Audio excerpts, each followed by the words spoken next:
السلام علیکم ورحمۃ اللہ تعالی وبرکاتہ۔ کیا آپ کو معلوم ہے قرآن پاک میں اللہ رب العزت نے سب سے زیادہ کس مخلوق کی قسم کھائی ہے؟ معلوم کرنے پر یہ معلوم ہوتا ہے کہ اللہ رب العزت نے سب سے زیادہ جس مخلوق کی قسم کھائی ہے وہ رات ہے۔ چنانچہ سورہ مدثر کی آیت نمبر 33 میں ارشاد ربانی ہے، واللیل اذ ادبر، اور رات کی قسم جب وہ پیٹھ پھیر دے۔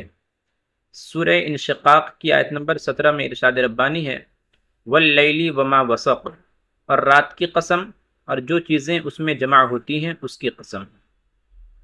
سورہ تکویر کی آیت نمبر 17 میں ارشاد ربانی ہے، واللیل اذا عسعس، اور رات کی قسم جب وہ پیٹھ دے۔ سورہ فجر کی آیت نمبر 4 میں ارشاد ربانی ہے، واللیل اذا یسر، اور رات کی قسم جب وہ چل دے۔ سورہ شمس کی آیت نمبر 4 میں ارشاد ربانی ہے، واللیل اذا یغشاہا، اور رات کی قسم جب اسے چھپائے۔ سورہ لیل کی آیت نمبر 1 میں ارشاد ربانی ہے، واللیل اذا یغشا، اور رات کی قسم جب چھا جائے۔ السلام علیکم ورحمۃ اللہ تعالی وبرکاتہ۔